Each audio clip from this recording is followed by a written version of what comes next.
Okay, good evening everybody. It's now 6:30 p.m. and we shall start this meeting of the Development Control Committee. To start off with, just a few house checking, health and safety type announcements. The fire evacuation, in the event that the fire alarm goes off, we've got no drill scheduled for tonight. It will be for real. If the fire alarm does go off, please leave the building as soon as you can by the nearest available exit, which is seated at the rear of the public participation area and behind us on the top table. In the event that somebody is taken ill and needs a defibrillator, we do have a defibrillator in the kitchen. Hopefully we won't have to use that.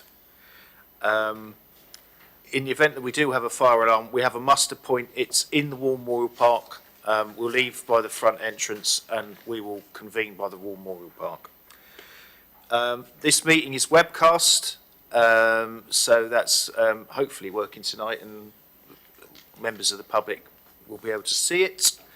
Because we're being webcast, I would like to ask everyone who's speaking to use the microphones so that we capture what you're saying for the public record. Mobile phones, if you have any, I politely ask that you either switch them off or put them on silent. For the benefit of members who are watching, I'll make some introductions now. My name is Councillor Andrew McCormick. I'm the chairman of the committee. Vice chair isn't present tonight. We will have a substitution to that effect. Over to my right are councillors comprising the committee who will be making the decisions before us tonight. The Development Control Committee is a regulatory committee, not a political meeting. The committee will be considering the matters on the papers before us tonight, listening to contributions brought before us and making decisions based on planning law. We are guided by our own local plan policies and the national local planning policy framework. At the appropriate time for each item, we'll have an officer introduction. I will then invite, if we do have any representatives from parish councils to speak, they'll have 4 minutes. Then any objectors, they'll have 4 minutes. Then any supporters, they'll have 4 minutes. And then any visiting councillors, they'll have 4 minutes. Following all of the representations that we'll be hearing on the particular item, councillors will have the opportunity to question people. Following all of the representations, we'll then have a further period where councillors can question officers. There may not be any questions at this point because they may have raised the questions beforehand, before the meeting tonight. Once all the questions are done, we'll then move into a debate where we'll then move to a vote and then the decision will be recorded for each item. So, without further ado, we shall start the meeting and I shall ask, are there any apologies for absence? And we do have a substitution, Councillor Tuck for Councillor Howard Swell. Welcome to DC. Next item up, any declarations of interest? Oh, right, sorry. Councillor Bowes, nearly forgot. Substitute for Councillor Hussey, welcome to DC. Right, next item up, declarations of interest. Do I have any declarations of interest for any of the items tonight? Councillor Court. Yes, Chair, the TPO at Dummer, I will declare an interest. Okay, are you minded to leave the room at the time? I will do, Chair, thank you. Okay, thank you very much. Excellent. Urgent matters. I'm not aware of any. There are none. Okay, so we've got 2 sets of minutes to approve tonight. So I shall take the minutes of the 11th December 2024. Any questions, remarks on accuracy? Do we have anyone prepared to move the minutes? Councillor Miller, and second. And Councillor Bound, I saw you first. Okay, we're all in favour of the minutes? Agreed? Right, okay. Second set of minutes, 8th of January. Do I have a proposer? Councillor Court, seconder, Councillor Freeman. Are we all in favour? Excellent. Right, so I shall sign both sets of minutes later as a true record. Which brings us on to item 5, which is the planning application items before the committee tonight. Now, at the last minute, planning item number 4 has been withdrawn. So we will be debating that at a future meeting in DC, probably March. It's been deferred, actually. Deferred vote on the Okay. So the first item up before us is Willow Brae at Pamber Heath. And if we could have the officer introduction, please. Thank you, Chairman. As indicated, this site is the property of Willow Brae. The application before you this evening is for the erection of a side rear extension to an existing property to facilitate the creation of a new bedroom. The siting of the extension is upon the positioning of a garage, and as a consequence of the additional works, the driveway is also being altered to provide for 5 car parking spaces on site, which would actually be an over provision of 2 spaces against our residential parking standards. The application was subject to a viewing panel that was held on Friday, and the details of that are contained within the update paper. And the application is recommended for approval. Thank you. Thank you very much. So we don't have any parish council representatives, nobody down to object. In support, I have Gareth Jones, if you'd like to come forward. We've got 2 seats to your right on the row in front of you. Yep, if you'd like to sit there. And if you want to operate the mic, it's on the right-hand button. And when you're ready, you'll have 4 minutes. Thank you, Chair, and good evening. This application seeks the erection of extensions to an existing children's home. I note that several members of the community have raised concerns with the proposal and welcome the opportunity to discuss these with you this evening. It is important for me to note that the current lawful use of the property is as a children's home, and this proposal seeks extensions to create an additional bedroom and does not alter the use of the property. Contextually, it is important for me to note that the demand for children's homes in Basingstoke and the nearby region is significant, and the property provides residents of children with disabilities, further highlighting the niche need that this property caters for.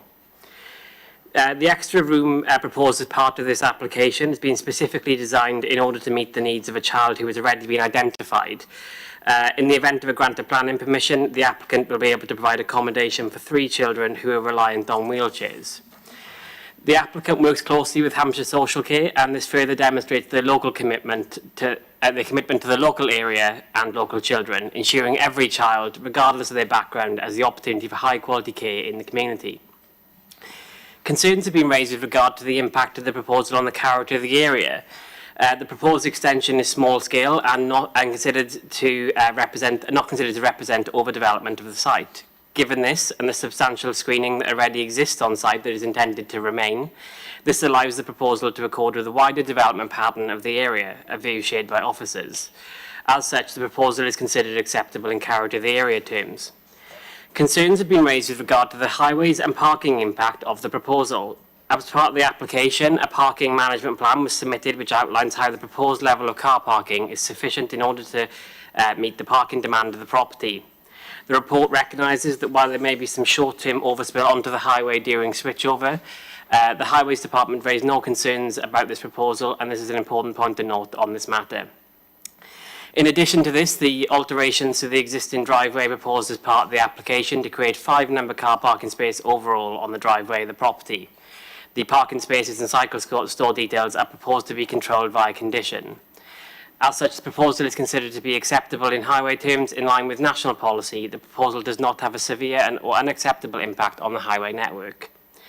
Lastly, in relation to amenity, the outdoor space provided to the property is still considered acceptable following the proposed extension, and it will continue to receive adequate daylight and sunlight, providing prospective occupants with high-quality amenity space.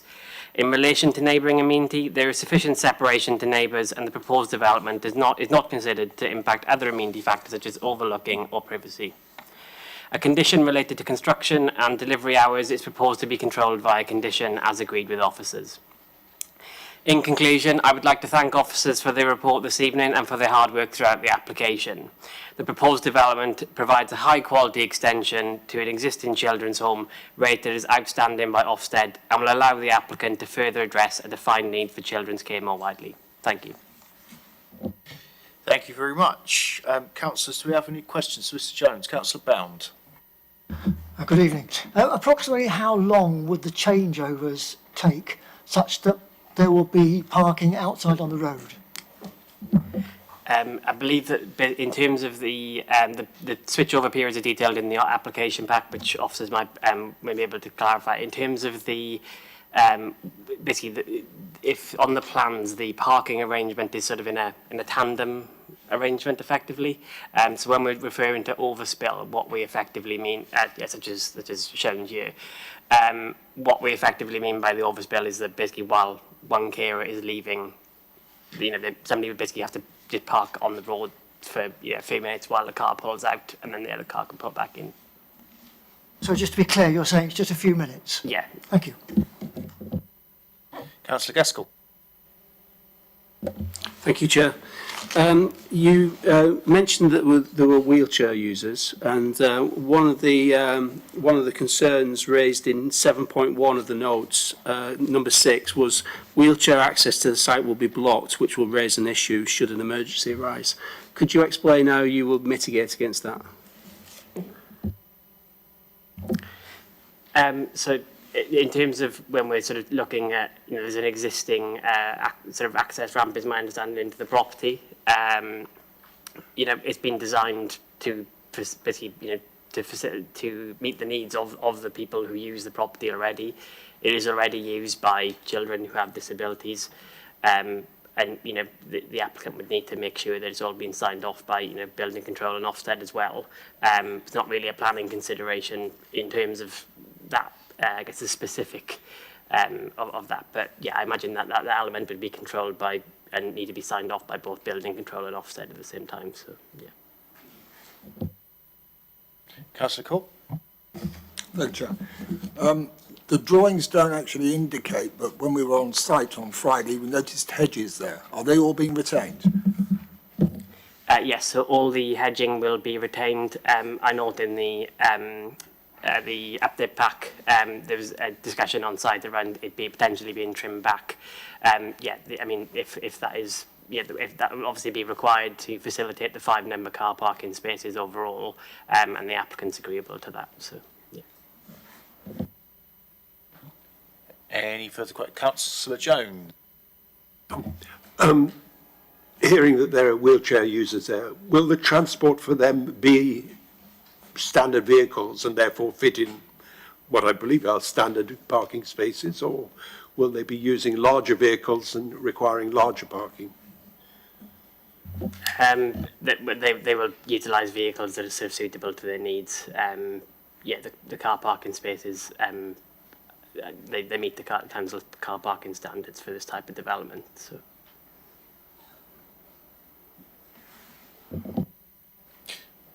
Any further questions? Do you want to come back?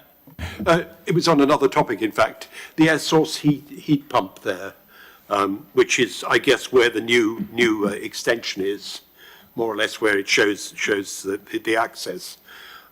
Where would that be relocated, and will it have sufficient clearance around the heat pump? In terms of the air source heat pump, it would need to be sort of, it would need to be relocated. Obviously, that hasn't been included as part of this application, but if it needs to be moved, then it will be moved and relevant permissions sought.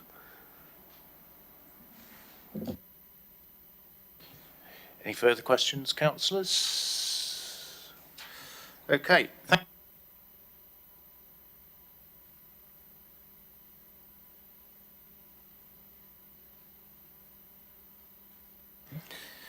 So we don't have any visiting councillors for this one, so we'll move on to questions for officers. Councillor Miller. Thank you, Chair. I asked this question when we were on site, and I look at the introduction to the application. in 1.2 on page 61.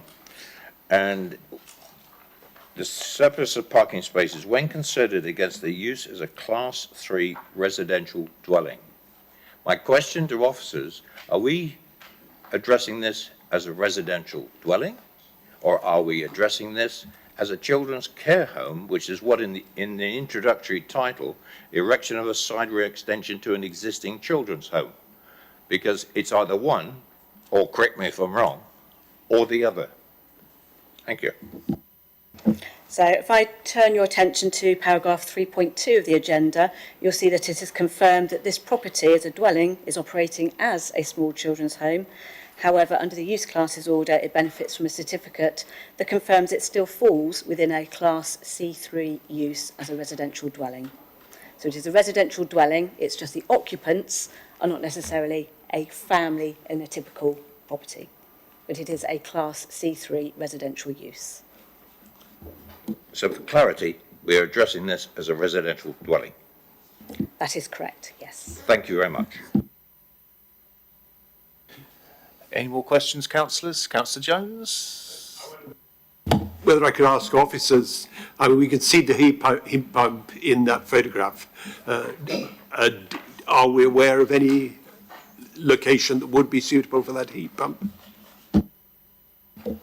That's not before us at the present time. However, the repositioning of that heat pump is more than likely to be permitted development in any event.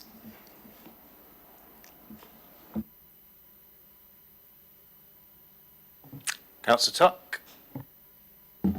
Thank you. Apologies I couldn't make the viewing panel, but can you clarify for me that on page 75, the parking plan, that's the 2B plan, including, I think there's some mention of some grass being taken away and gravel to make it 5 parking spaces, because as I look at that, it does look a bit like parking Rubik's Cube to change over.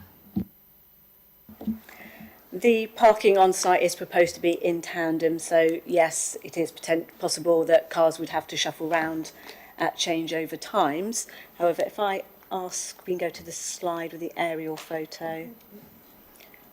We've included an image before you this evening that does show the area of where the driveway would be extended just in front of the property and just to the south of the site. So that's where we would anticipate some of the hedgerow being trimmed back to assist with all the manoeuvrability and accessing the site for those 5 spaces. If it does assist, page 77 shows the parking layout in slightly larger scale.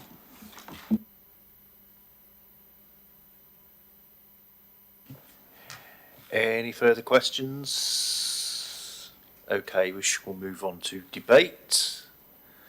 Who would like to speak first? Okay, do we not have a mover or a seconder? Councillor Bound? I was just going to say, we haven't talked about the extension really, have we? So I'm presuming, as nobody's spoken, the extension's fine, it just seems to be back to the parking, but as the parking fits the residential requirement, I can't see we've got any room to refuse anyhow, so I would move the recommendation. Excellent, thank you very much. Do I have a seconder? Councillor Durrant? Okay, anyone else wish to speak before we move to vote? Okay, we'll move to vote. Those in favour, please show. 1, 2, 3, 4, 8. Okay, those against? Any abstentions? 1, 2, 3. Okay, I think that's carried. Can we have the decision recorded, please? Thank you, Chairman. That application has been granted. Thank you. Okay, moving on to our next item for consideration, Co-op Acorn House, New Road, Tadley. So, Bethan, if you'd like to introduce, please. Thank you, Chair. This is a retrospective full planning application to consider the erection of a new in-post locker with integrated lighting strip. The unit would meet the criteria set out within permitted development for click and collect facilities. However, prior approval must be obtained from the council before installing such a facility. As such, As prior approval was not sought before installation, the planning permission must be applied for retrospectively. The application is recommended for approval. Thank you. Thank you very much. And we have one person down to speak tonight, and that is Councillor Chapman. So if you'd like to approach, I'm sure you know the score with our speaking arrangements. When you're ready, you'll have 4 minutes. Thank you.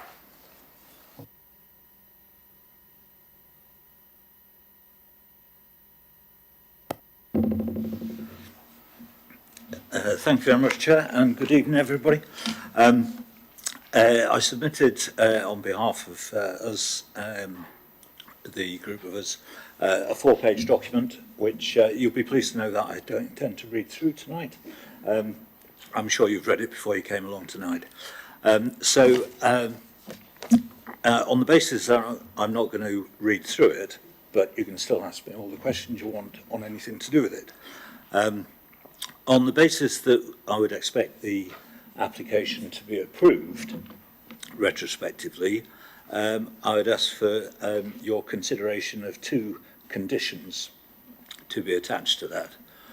One would be that the in-post locker can't have any deliveries to replenish the stock until after 7 o'clock in the morning to be reasonable for residents in the area. That's one condition. The second condition, and in fact the more important condition, is that the LED lighting on the unit would not be switched on whilst the car park lighting is on, and it would be conditioned to be in use during the day, during daylight hours, without the lights. It doesn't need them then. And then in the evening, when the car park lighting is on, there's more than enough light. In fact, if the lighting of both the in-post locker and the car park lighting is, it just extenuates the amount of glare and spillage onto properties around there. So the lighting could be switched off on the in-post locker during those hours, and then at probably 10:30 at night, they could be switched on so that it could be safely used till overnight. They're not very often used, but it could be safely used overnight. But the important point would be that the lighting wasn't on coincidentally with the car parking lighting. Thank you very much. Thank you very much, Councillor Chapman. Councillors, do we have any questions for Councillor Chapman? Councillor Miller? Thank you, Chair. I just see on 7.3 consultees, Councillor Chapman has mentioned in his submission about Basingstoke and Dean Environmental Health are investigating an alleged statutory nuisance from lighting levels. Have you had a response? There has been some responses and progress, but no, there's no decision. Any further questions, councillors? Thank you very much, Councillor Chapman, for your contribution. Thank you. If you'd like to switch the mic off. Yeah. Thank you.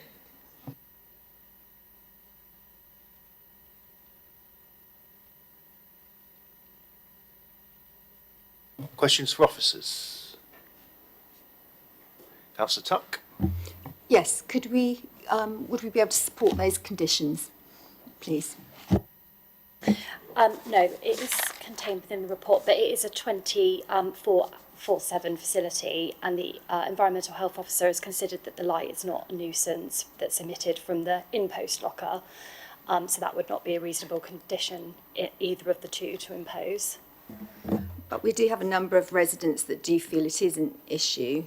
So is it not reasonable to look at modifying that so that we have some sort of assistance to residents? We've had expert advice from our internal environmental health officer who said that they've reviewed the lighting information and that the lighting emitted from the in-post lockers are not harmful. So for those reasons, our view would be that that condition is not reasonable. But I don't want us to get to a level of harm. It would be nice that we actually, every planning thing improves the lives of residents. So I come back to, can we not have a look at those conditions being? For our advice, well, our recommendation to you was that it's not a reasonable condition to impose. But if that was a condition that you felt, then I suppose that would be a discussion to be had.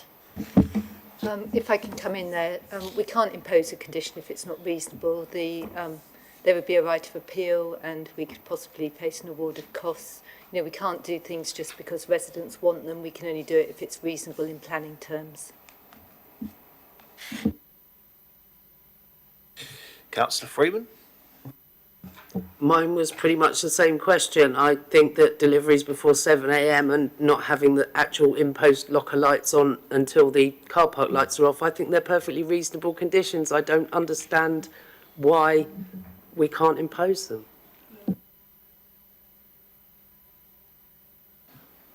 Okay, I think we've already had an answer to that question. And I'm not altogether sure if there are any conditions on the shop which will be having deliveries before it's open. Councillor Miller, you had a question. Yes, Chair. Maybe my recollection isn't quite what it used to be, but I think we were shown a photograph taken at night with just the lights from the collect box. Can we put that on a visualizer? Yeah. That's it.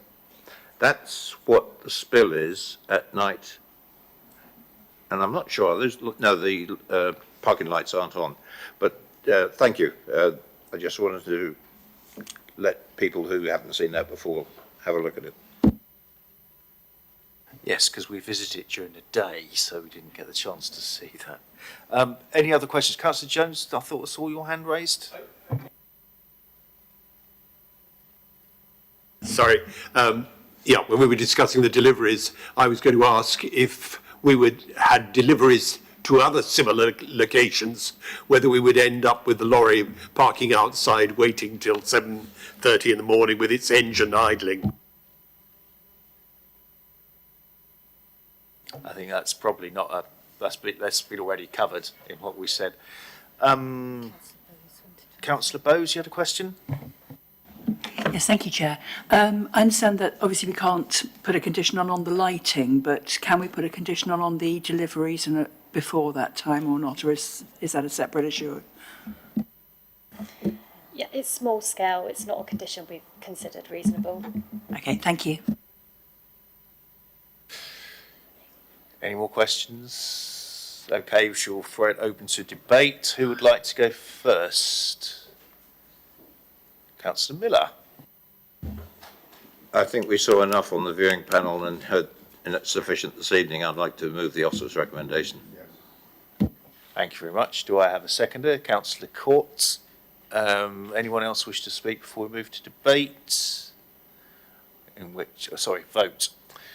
Okay, in which case we shall move to vote. Right. Those in favour, please show. 1, 2, 3, 4, 5. Yeah. Those against? 1. Any abstentions? 2. Okay. I think that's carried. If we could have the decision recorded, please. Thank you, Chair. And that application is approved as per the officer's report. Thank you.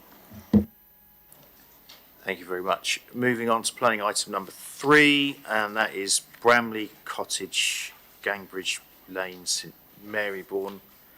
There was a few bits of updates on the update paper, including some drawings. Catherine, if you'd like to introduce, please. Thank you, Chairman. As indicated, this site is Bramley Cottage, Gangbridge Lane in St Marybourne. The site already benefits from planning permission for extensions and alterations to the property.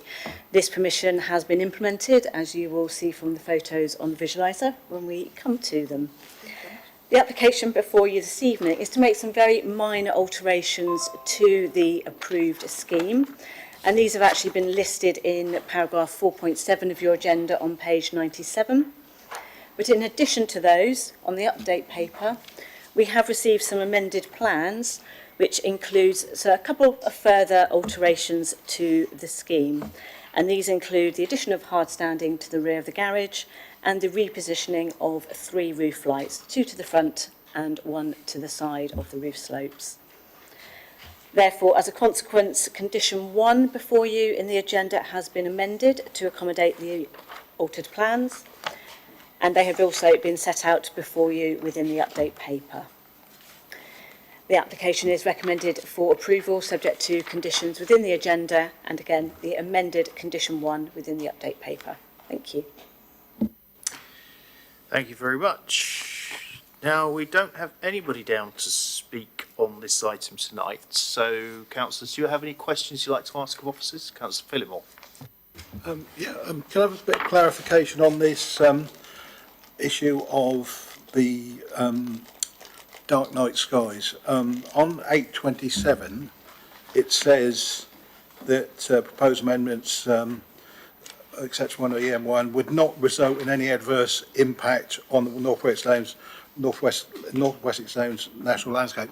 Is that a fact or just subjective comment? And then I'll go back to page 119, the informative, where it says the applicant's attention is drawn to the location within the North Wessex Downs national landscape. Therefore, consideration should be given to ensure minimum light spillage upon dark night skies. Does that mean that that rests upon the applicant rather than any planning consideration? So the report is obviously acknowledging the location within the North Wessex Downs national landscape where we are seeking to minimise the impact on the dark night skies. The report refers to or confirms that the property already has permission and has been implemented, and the alterations before you this evening are very minor. For example, widening 2 of the ground floor windows from single pane to 2 panes, and the addition of some roof lights and an alteration to a window on the side elevation. So we are looking at whether or not those minor changes result in significant adverse harm upon those dark skies. The conclusion here is that those don't, no, but however, to still remind the applicant of this sensitive location, we have included the informative. So therefore, there is that reminder that we should be adhering to that guidance that we should be having in regard to the dark night skies. So it isn't an obligation, but it's just an informative. Any further questions, councillors? I don't see any hands raised. Okay, in which case we shall move on to debate. Does anyone want to go first? Councillor Bound. I just remove the recommendation of. Thank you, Councillor Bound. Councillor Durrant, you had your... Second it. Moved and seconded. Anyone want to speak before we vote? Okay, we'll move to vote. Those in favour, please show. That's nearly everyone. Anyone against? Councillor Phillimore. Any abstentions? There are none. Okay, that's carried. We'll have the decision recorded, please. Thank you, Chairman. That application has been granted subject to the conditions in the agenda and with the amended condition 1 of the update paper. Thank you. Thank you very much. So planning item number 4 is being deferred to a future committee meeting. So we shall now move on to application number 5, land adjacent to council houses north of Galley Lane in Headley. So Bethan, if you'd like to introduce that one, please. Thank you, Chair. This is an application for permission in principle for the erection of 4 dwellings. A previous application, identical to this one, was previously refused and subsequently dismissed at appeal. This was largely due to the development falling contrary to policies SS1 and SS6 of the local plan and policy HD1 of the neighbourhood plan. This position has since changed since the appeal dismissal, due to the council now being unable to demonstrate a 5-year housing land supply and the revisions made in the MPPF in December 2024. As such, policies SS1 and SS6 and HD1 are out of date and a tilted balance must be applied. When factoring in the benefits of the proposal in providing housing in a sustainable rural location and making efficient use of the site, it is considered that the benefits significantly and demonstrably outweigh the minor landscape harms previously raised by the inspector. As such, the development is recommended for approval. Thank you. Thank you very much. Looking down on who we've got lined up to speak, we have one person lined up to speak. in support. Mr. Brown, Ewan Brown, if you'd like to approach. Welcome to Development Control. When you're seated, you'll have 4 minutes. Thank you very much.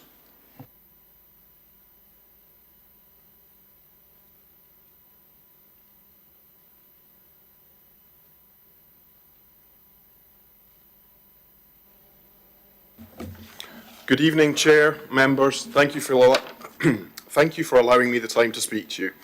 This application seeks to establish that the proposed development of 4 dwellings on this site is acceptable in the form of a permission in principle only, with all other technical issues to be addressed at the technical details stage. The outcome of the previous appeal on 10th December last year is acknowledged. However, as you're likely aware, or as I know you're aware, the planning landscape has changed dramatically just 2 days later when the new National Planning Policy Framework was published.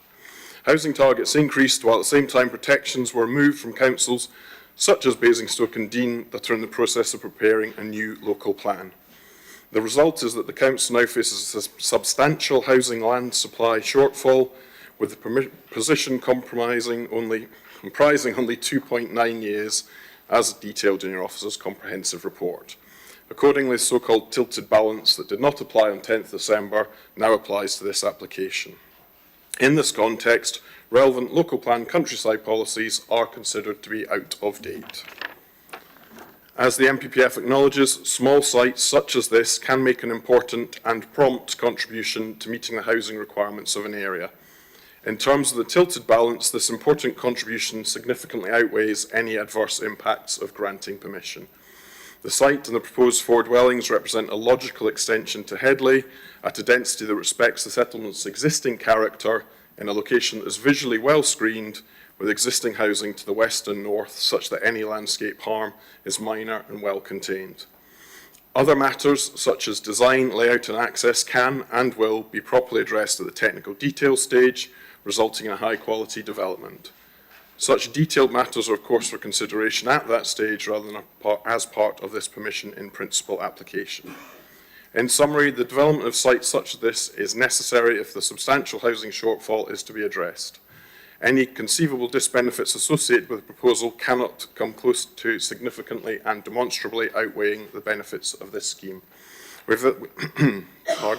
therefore ask you to determine this application in accordance with your officer's recommendation for approval. Thank you. Thank you very much. Any questions, councillors, for Mr. Brown? Okay, thank you very much for your contribution. If you'd like to switch the mic off, that's great. Thank you very much.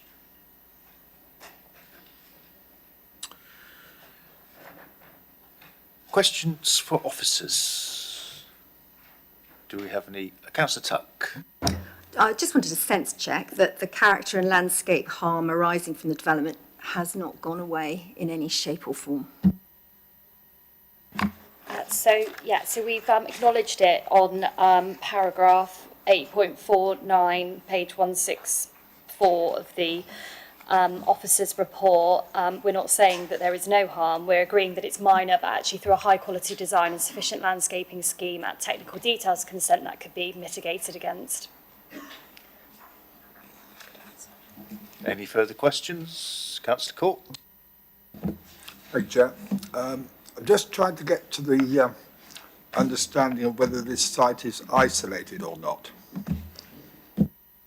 No, so that we've had, if you go to paragraph 8.34 on page 161 of the agenda, just those paragraphs in their entirety go into sustainability of the site, it being on the edge of the settlement, going into what the inspector had said on the appeal. Headley is a village that accommodates a more range of services such as a church, village hall, play park, post office, community run shop. It's not physically isolated, it's in the envelope of built form in Headley, and there's been 2 other appeals nearby that within that envelope of Headley that confirm that the site is a sustainable rural location. Councillor Fillmore. Can I just ask one question on so-called protection of neighbourhood plan policies? Do they actually exist? Paragraph 14 of the NPPF does allow for neighbourhood plan protection, but that's where the neighbourhood plan has to have an allocated site. So it has to demonstrate a site allocation. So Ashford Hill with Headley does not have a site allocation, so therefore it's not afforded protection. Councillor Gaskell. Thank you, Chair. Just questioning your statement earlier, just about the landscaping. You said that it could be mitigated against. Does that mean the developer has to do it, or it's just a whim, do it on a whim? So when they come to a stage, if approved, of submitting a technical details consent, they'll have to submit to us a suitable design that we're satisfied with, that is complementary to the area with sufficient landscaping. We've asked for, in the informative, we've asked for a design and access statement, landscaping plan to be submitted to just demonstrate that it will be high quality and sufficiently mitigated against. Any more questions? Okay, I shall throw it open to debate. Would anyone like to go first? Councillor Miller. Thank you, Chair. Yes, I think this is a great example of the goalpost being moved when we actually went through a successful refusal of this site, but then the rules were changed and we come back to this situation, we've got no defence. Councillor Blount. Yes, I mean, from the report, it's quite obvious that under our sort of local rules, SX6, it's not SX6 compliant, and there is minor landscape harm. But as the report quite correctly says, the tilted balance applies here.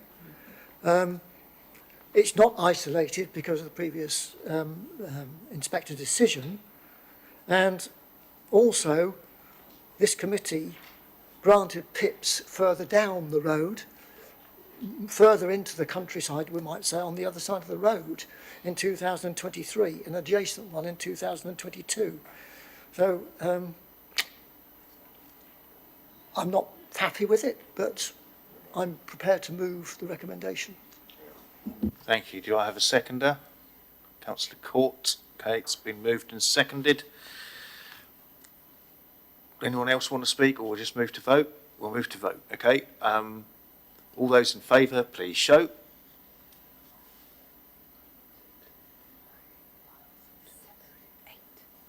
There's 8. Yeah. All those against, please show. 1, 2, 3. Okay. No abstentions. Okay, that's carried. Can we have the decision, please? Thank you, Chair. And that application is approved as per the officer's report in the agenda. Thank you. Okay, so that brings us on to agenda item 6, tree preservation order, land adjacent to Eastview, Dummerdome Lane, Dummer. So Amy, if you'd like to introduce that one, please. Thank you, Chair. The Council has made TPO 723 to protect 2 woodlands as per the TPO plan at Appendix 1 of the agenda report. This TPO has been made following a request from a resident due to concerns relating to tree removal and damage. There is an update to add relating to a representation received from the objector requesting that the objections previously raised are provided to the members. Members are advised that the objections have been summarised and addressed within section 3 of the agenda report. In addition to that, the Forestry Commission have also set out their position and stated that they have not observed any signs of unlawful felling at this site, and the full compliance with the restocking notice is a matter for the FC to enforce. 8 written representations have been received in response to the order, a summary of which can be found in section 2. As one objection has been received, the TPO has been brought before the committee to determine whether it will be confirmed. The officer's recommendation is for the TPO to be confirmed. Thank you. Thank you very much. And from Parish Council, we have Sheila Harden, if you'd like to approach.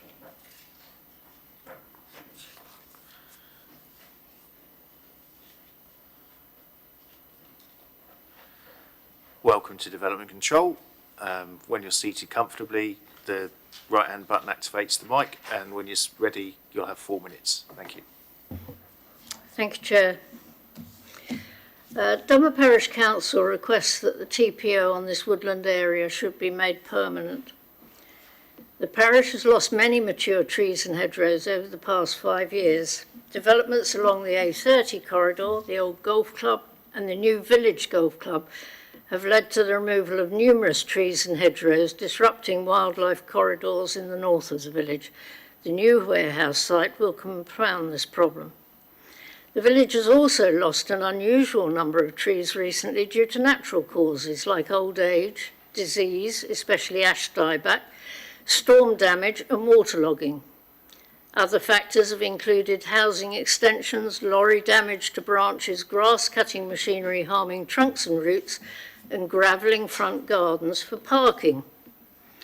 Replanting in disturbed soils is often unsuccessful despite the best efforts. This challenge is further compounded by increasingly wet autumn and winter seasons. It is imperative that we retain and nurture the trees growing to maturity now. These changes have all had an impact on one of the more important features highlighted in the conservation area appraisal. That is village trees as part of the conservation area boundary markers between village and farmland. The conservation area appraisal highlights these priorities, such as the viewpoints and the impacts on biodiversity. Near the settlement boundary south of the village, there is a transition from hedges and trees to paddocks and working farmland, which is identified as an important feature.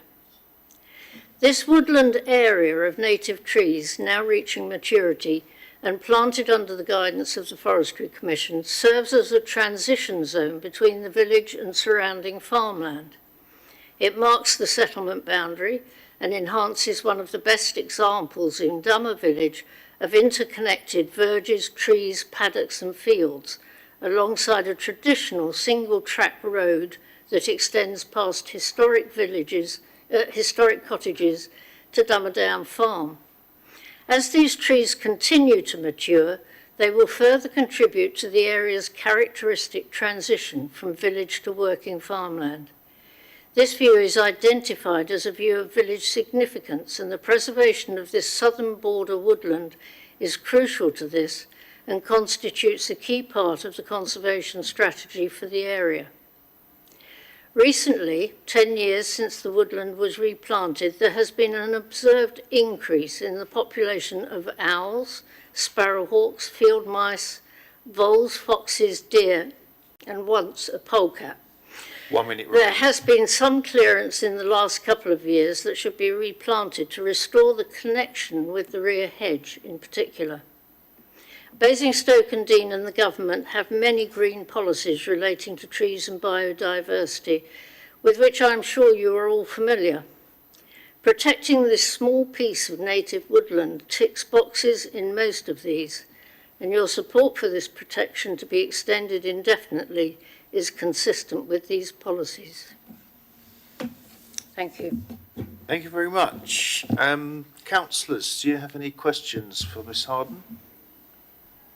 Thank you very much indeed for your contribution. Thank I'd just you. like to switch the light. That's great. Thank you very much.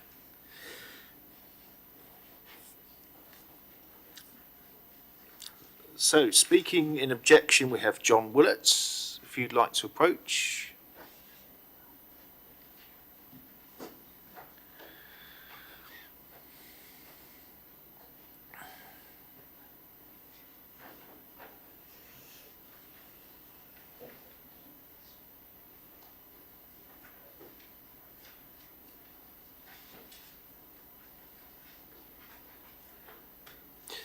Welcome to Development Control. When you're ready, you'll have 4 minutes. Microphone button's on your right. Thank you.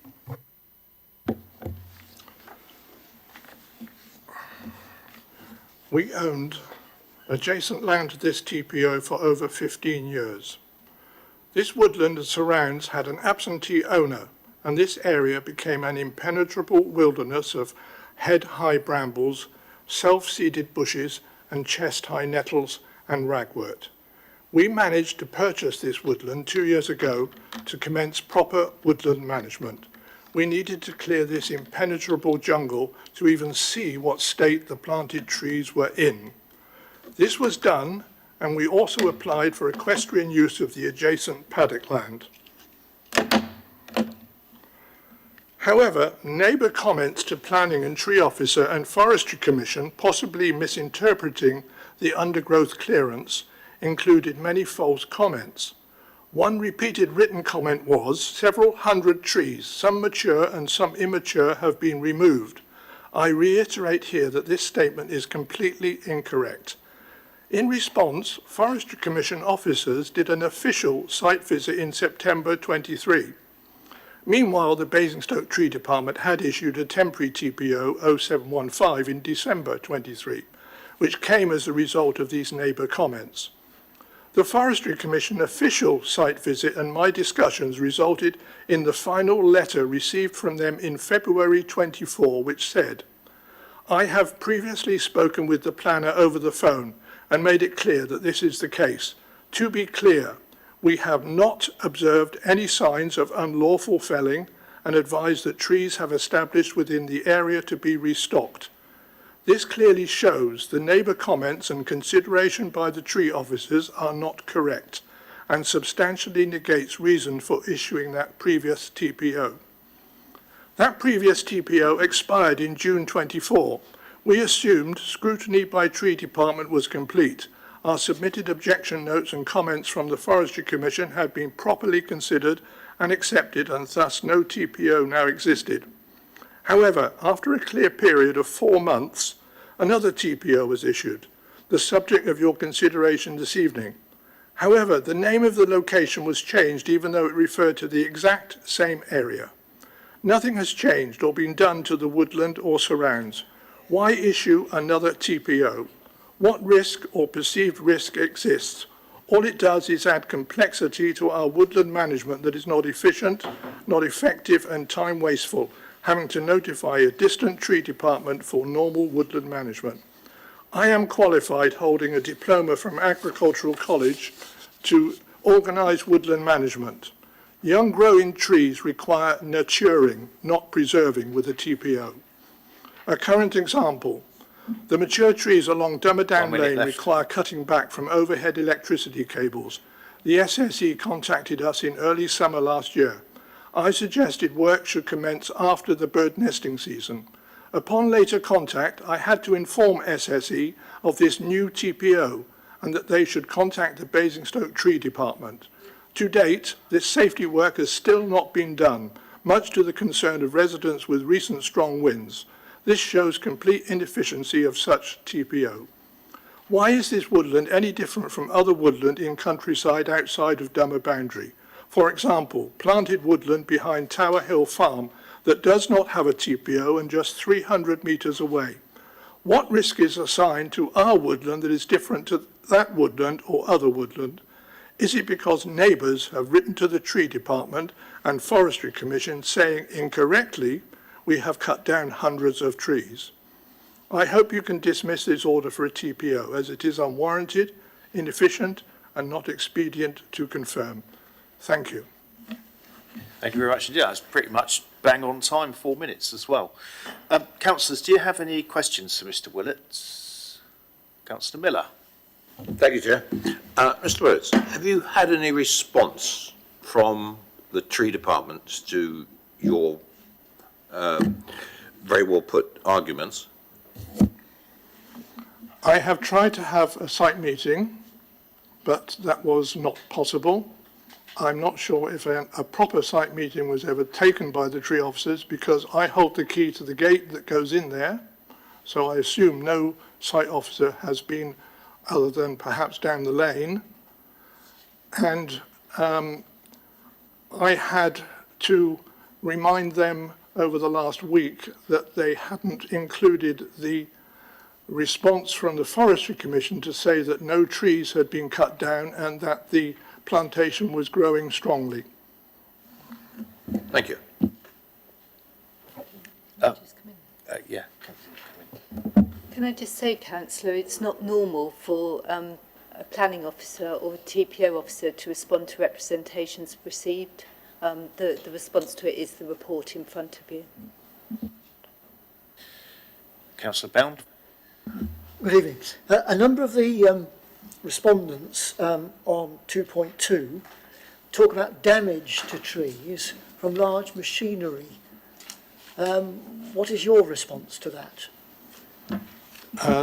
There was no damage to any trees that have been planted or were along the roadside of Dummerdown Lane. All was done was the impenetrable jungle that had been created by the absentee owner over 8 or 9 years had to be cut down and cleared, and that was the only machinery that was on site. You didn't actually answer the question. Was there any damage to those trees on the site due to the clearance? No damage whatsoever. Any further questions, councillors? Thank you very much, Mr. Willits, for your contribution. Thank you. If you'd like to switch the light off. Thanks.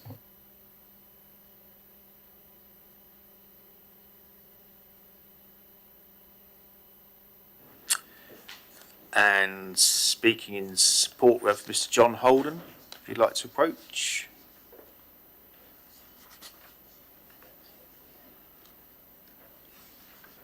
Welcome to Development Control. It's the right-hand button for the microphone. When you're ready, you'll have 4 minutes. Thank you. Thank you very much, Councillor McCormick, and good evening, everyone. I'm speaking as someone who's lived on Dummerdown Lane, opposite the woodland in question, for more than 40 years.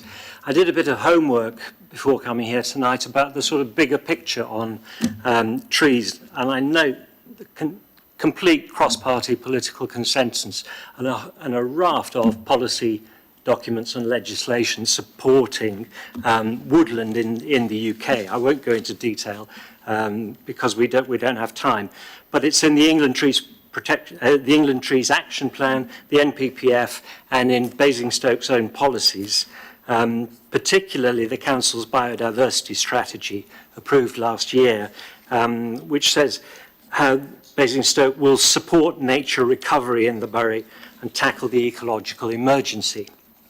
But let me move on to talk about the specifics of this piece of woodland. The wood itself is visible, as your slide up there a second ago showed, from Dummerdown Lane as you walk or drive down it.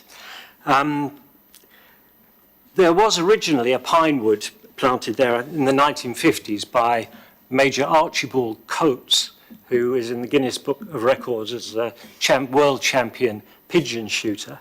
And he planted it so that pigeons would roost there, away from the fields.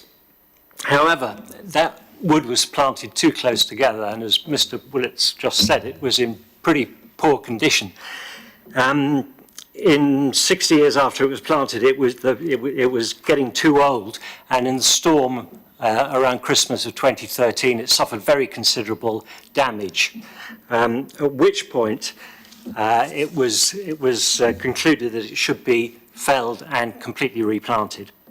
The Forestry Commission issued a felling licence in 2014, and subject to conditions of planting mixed native woodland, and the residents of Dummerdown Lane were absolutely delighted at this. The permission said that any failure or losses should be replaced as necessary to provide a stocking of not less than 1,100 plants per hectare, evenly distributed over the site. Replanting was done in the winter season of 2014-15, I believe. In April 2023, about 8 years later, main trees were taken out around the boundary between Dummerdown Lane and where the wood now starts. So the woodland is now smaller than it was at the 2014 replanting. And crucially, I think it no longer connects to the hedgerows and wildlife corridors on the roadside and at the back of the plot.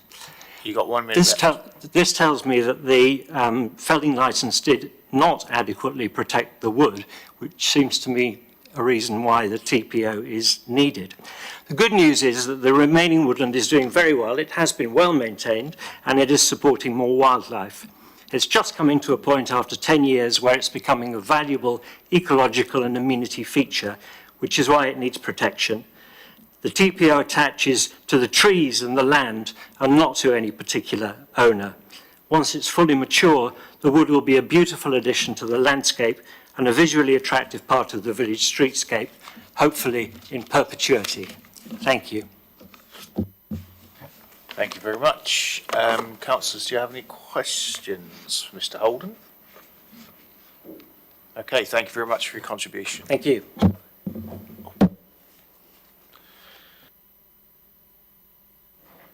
Questions for officers? Councillor Durrant. Yeah, it's just for clarification, really. Would the TPO preclude good woodland management? Sorry, if you mean by that, a TPO'd woodland any works would need consent from us to carry out. So a TPO should not prevent or hinder good woodland management in any way. It would need to be applied for. With a woodland, you could apply for what we call a rolling consent by submitting a woodland management plan. That could be over a span a number of years, and providing we were satisfied with that, permission would be given and the woodland would be managed in accordance with that. With dead trees or dead branches and so on, there are the dead and dangerous trees exemption provisions, which would allow for any such works to take place prior 5-day notice being submitted to us and our written approval given. Councillor Tuck. I noticed that you've written about the woodland management plan on page 181. Can I just say, is that a matter of a public document? If residents wanted to understand what the woodland management plan that was approved meant and contained, is that something they would be able to look at, or is it confidential? No, it absolutely would be a public document. So it would be absolutely the same way that a planning application would be made for works to protected trees. Any representations or any supporting documents would be available for public viewing in the usual way that any protected tree application would. Councillor Jones.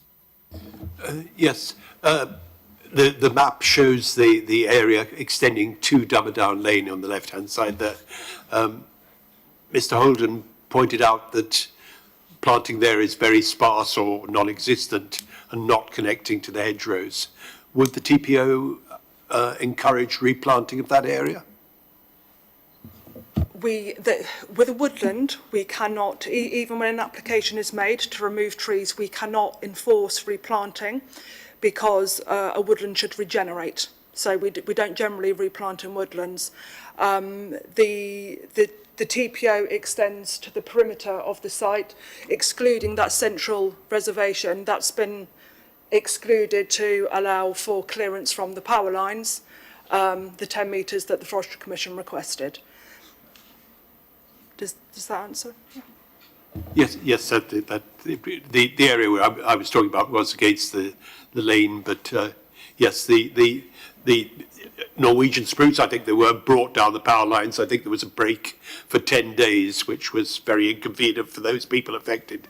So that wider corridor is sensible. For reassurance in relation to the power lines and so on, electricity companies, SSE and the like, are what we call statutory undertakers, and they have a number of exemptions. They have guidance to work by, but they are actually exempt from carrying out works. This has all been previously explained. Okay. Councillor Miller. Thank you, Chair. Would the TPO, is it applicable to extant trees that are there already, or does it extend within the boundaries of what we're seeing on the screen for, say, a replanting? And when does a sapling become a tree? With woodland, the ground essentially is protected, a seed is protected. the whole area is protected. So in terms of tree size, if you were pulling saplings of invasive species, you know, if you had that in a management plan, for example, it would apply to everything because of the issue of natural regeneration. So yes, the trees that are present within that area, everything present within the confines of that space that has been protected will continue to be protected. Any more questions? I see no more hands raised. Okay, we shall move on to debate. Anyone want to lead on the debate? Okay. I will move the recommendation from the chair. Do I have a seconder? Councillor Freeman? Okay. Unless anyone wants to speak now, we shall move to votes. All those in favour, please show in favour of the recommendation. Okay, I think that's unanimous. Councillor Brown, okay. Against? Anyone? Abstain? Abstentions 1. Okay. Right, if we could have the decision recorded, please. Thank you, Chair. The officers, the TPO is confirmed without modifications in accordance with the report. Thank you very much. Which brings us on to our last item for tonight, which is another tree preservation. So, Amy, if you'd like to introduce that one, thanks. Thank you, Chair. The Council has made TPO 0724 to protect one oak tree as per Schedule 1 at Appendix 2 of the report, following receipt of a TPA request from a local resident as the tree was at risk of harm or complete removal by tree surgery contractors who carried out a visit. An objection has been received in response to the serving of the order. That objection is summarised in Section 2 of the report. As an objection has been received, the TPO has been brought to the committee to determine whether it will be confirmed. The officer's recommendation is again that the TPO be confirmed. Thank you. Thank you very much. We have no speakers lined up for this one, so we should go straight to questions for officers. Councillors, do you have any questions? I see no hands raised, in which case we shall move on to debate. Do we have anyone wishing to speak? Councillor Durrant. I would move to have the TPO confirmed. Thank you very much. So I've moved for the TPO to be confirmed. Seconded, Councillor Freeman. We'll move to vote then. All those in favour, please show. Okay, I think that's unanimous. Okay. Thank you very much. Well, I think that concludes. Oh, we have to have the decision recorded, then that concludes business. Thank you, Chair. The TPO is confirmed in accordance with the main report. Thank you. Thank you very much. Right, that does conclude business for tonight. So thank you everyone for your